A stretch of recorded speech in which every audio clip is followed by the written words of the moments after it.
It's good to be the king. It's going to be pretty important for shutting down this PA carry that Tundra is going to be rocking.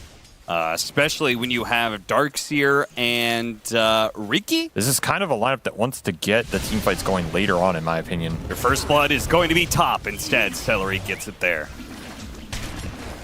Nice first blood for the Morphling counterpick lane. Disruptor can also have a huge influence on this game in terms of the early control. Until those BKBs come out, the Static Storm plus the... Well, sometimes you just get caught, you know? What can you do? And why was that the camp that was stacked up? Do we not have any Ancients stacked up for our Beastmaster? The issue, it's a bounty hunter, right? You don't want to be stacking with bounty, you want to be smacking people. Sure. He's trying to smack 9 right now.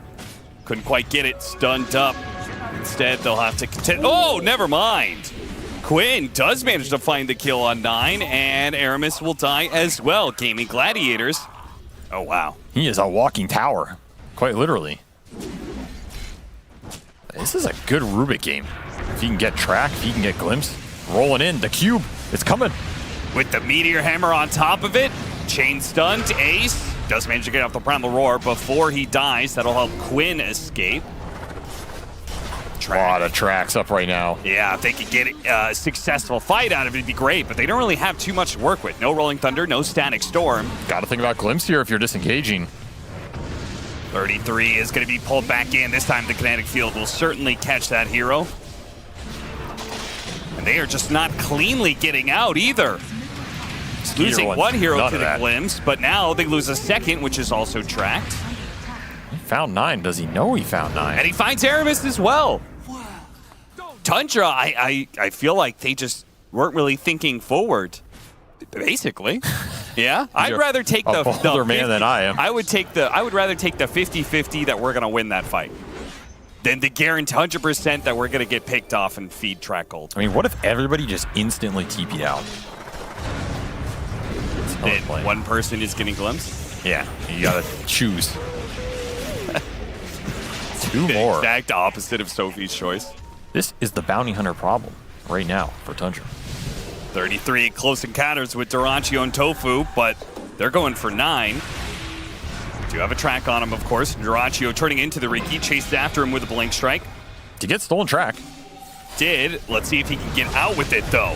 Chasing him down, shield crash, pull back in. What a beautiful vacuum. That is very nice. Aramis will eventually die here, but it's looking like an okay fight for Tundra. Unfortunately, that Meteor Hammer doesn't quite land. Ags on Durantio as well. Oh, yeah. If he gets that cast on Phantom Assassin, you're looking at a very different engagement. Or Staff always getting him out of the smoke screen, try and pull back in, cloud. especially with the wall. They're doing a lot of damage, and they burst through. And now it's a question of how much more can you get.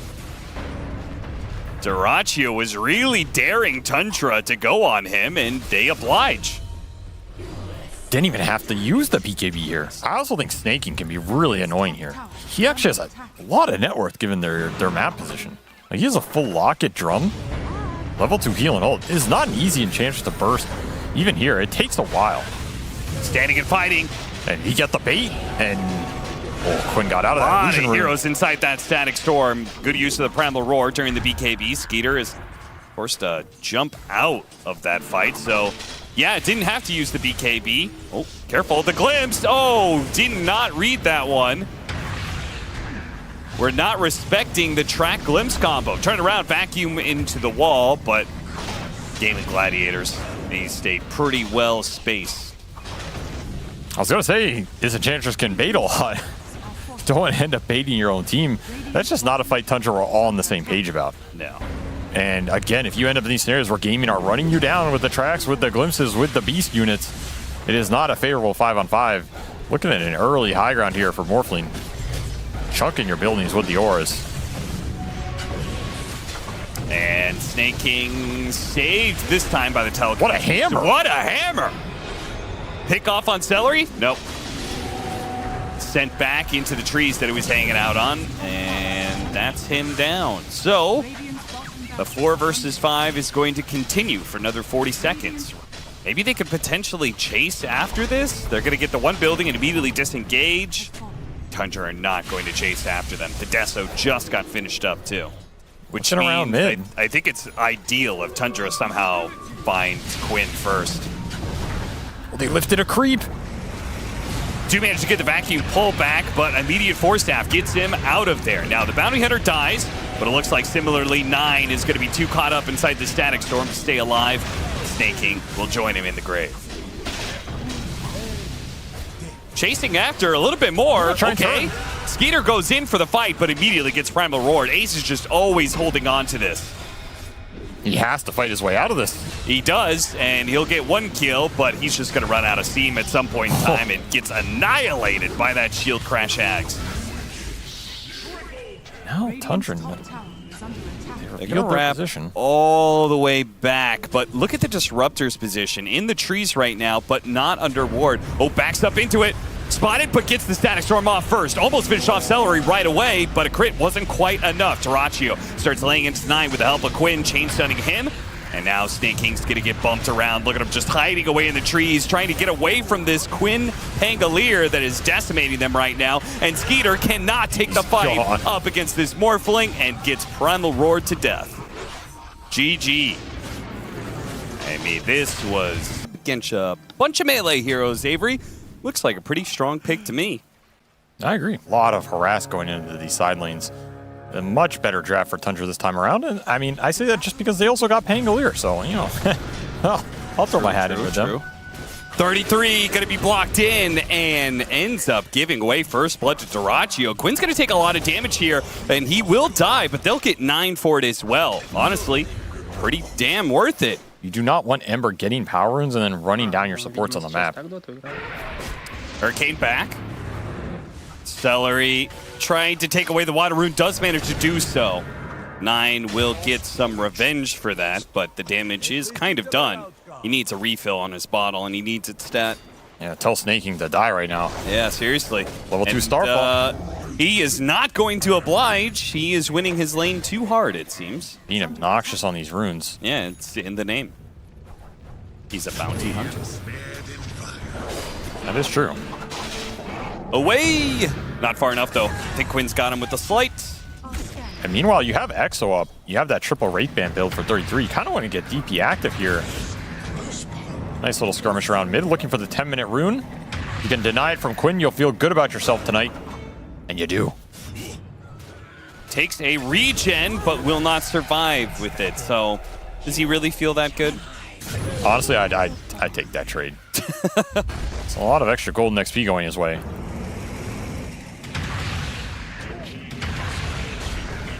Nice kill. And they can immediately turn that into pressure on the tower with all of these skeletons. Now Quinn is cutting over. Smoking. Start off with Snake King here. Snake King, I believe, is going to accept his lot in life. 9 does not want to be dying here. Beautiful shield crash. Hit on 4, but it's just going to stall things out. He actually goes and cleans up the creep wave because he knows he's not getting away. Lost his TP on that as well. Good response by Gaimin just to read this move and not lose that tower for free. They also get track kills on top of it. That Mono not helping you out in that engagement. I like the fact that Skeeter is already rotated down to bottom. This is a good move. This is, yeah, really cool. They have enough gap. Ooh, the Tumbler Toy got him in range with the Spirit Siphon, but it seems like that slow is not enough. This is a crazy committal. Oh, boy, 33. That was a bold move, my friend. They have the heroes to do it. They got to find some picks of their own. Keep playing around Quinn, who is having a great game again, 4-1-5 on this Ember Spirit. It's not a Rolling Thunder. He gets off the shield crash, but again, he is caught. Pretty tanky. Washbuckle does manage to get away. The shield crash kept him alive. Quinn is not able to chase after him either. Okay, never mind. That's because Ace was coming in from the other side, sandwiches him, and 9 does end up falling. Another glimpse back. They'll get Aramis as well. More track gold going Gaimin's way. They're going to infest the Bounty Hunter. Maybe less committal. Don't really want to go for Aramis. like something else to be able to infest on. Celery buys back for this engagement. That arrow. Like thunder. Oh, the arrow was not quite there. They do have a static storm out, and they're going to pop out to kill the Wraith King. That's life number 1. This is giving 33 a good fight, though. Oh, it is giving him a great opportunity. Activates the BKB, uses the Exorcism, and runs down more and more heroes. Gets the Lifestealer, chooses not to chase past the tier 2. Maybe go in and start sliding it, and you still have Doom on Ace. He did not get to use it that fight. They're going to catch the heroes as they get close. Yes, they lose back. the Mirana, so a 1-for-1 trade-off, but it also slows down this Roshan attempt. Exo's out. Exo expires. Quinn actually runs it all the way back to mid. He's really far, so easy cleanup for Skeeter. That's just a good fight into the objective that Tundra won. And again, there isn't that big AoE wave clear, although you can kill your own tower. Snake King going to try and take the outpost, but Gaimin Gladiators are here to fight, but so is 9. Instantly bursts down Celery. He's going to try and chase down Quinn, who is trying to get away from the Rayfire Blast, but it follows him all the way. Remnant, second, he's slowed down. Forced to use his BKB. Dirachi is going to come in, though, quickly take out 9. Skeeter's first life is gone.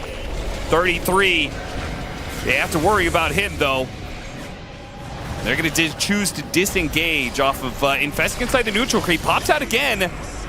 Kills the Wraith King a second time here. 33 dropping low, but the Spirit Siphons. Oh, the BKB, but no, the Slight gets him in the end. Such a close call. Aramis pulling a little ring around the rosy, but there are too many of Gaimin Gladiators heroes not going to be able to get out. Damn, that mana by Quinn. What a call. Pangolin. That is a lie. That's true. It's lying. It's the Pangolin clan. No, it's not. It is. Why do you not believe me? Because I know that you don't care that much about the lore. Oh, Snaking's gone. The physical burst. Oh, he got the Doom off too. He can't right roll before anywhere. the roll up. Or he got the roll up, but not the rolling thunder that he was trying to get off. And he tries to deny himself to neutrals, but the tick comes through. Can they catch anything here? It would have to be the Wraith King. I use Moonlight Shadow. They're gonna go for it. They got hit him with the Blink Dagger. Rayfire Blast plus the follow-up. The arrow comes through as well. The chain stun is all out. The Force Staff is not good enough. An attempted save from Celery there, but really well played by Tundra. But they're going up into a high ground. Stunned up already. Death Prophet spotted. Managed to get off the BKB, but he's being chased down by Dirachi. Kite him. Can't actually get to him. He's going to be able to get away here. They're going to kite out Gaimin Gladiators. Uh-oh. Tundra going to go back in. Bad. Skeeter's still in there. Still has a second life. You got to get the hell out if you're gaming. Yep. They're going to lose Ace for sure.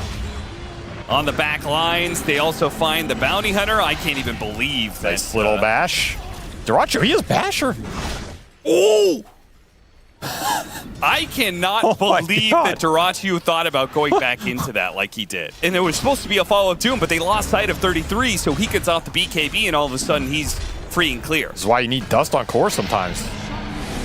Again, 33. Going in. What about the bashes, though? He has a BKB, of course. So there's going to be a lot of resources being used up here. I mean, there's still Exo in this fight. Now you're stuck on a ramp. On him. Roll up. Static Storm trying to help him get out of here. Gets off the BKB. Does manage to sift away here. 33 is going to get popped. Physical. Too much physical damage between the two of them. Not respecting it enough. And Skeeter TPing barely makes it out. Ooh, that was a close call. Meanwhile, the Aegis got burned away. And 9, roll up. Oh, he doesn't have it. Cool down. Somehow, Dirachi just barreling in, baits Tundra into a bad fight. Didn't even have Doom for that fight. I will say one thing is that the two supports on Tundra don't have a Force Staff. Granted, I know there's kinetic fields, but you still need to get these heroes away from Lifestealers somehow. And normally they always build them. Yeah. It's just a product of how poor Snaking's been this game, and Aramis going for the more aggressive items here in Boots of Bearing Dragonlance. This will be a Rax. Will it be 2? I mean, why not, right? You're missing Exo on Tundra's side. Meanwhile, you still have Doom up if you're Ace. Aramis trying to make himself a target here. The Scythe of Ice is picked up. It's got to fly in. Needs some time to be able to pick it up, to jump in, blow up with the Infest. The two supports burst it down at the start of the fight. Hex Peter here. jumps in. The Couldn't Infest get has been used up as well as the He BKB. gets doomed. Oh no! The nightmare scenario that we were talking about picks up the Scythe of Ice, but gets initiated on first and fails to put it to use. This game And has that's just game. crumbled. Absolutely crumbled in the last 5 to 6 minutes here off what they had Roshan position. They did. Dyrachyo is just feasting. They My literally God. went from getting Roshan successfully to losing 2 fights and the game is over. Wow.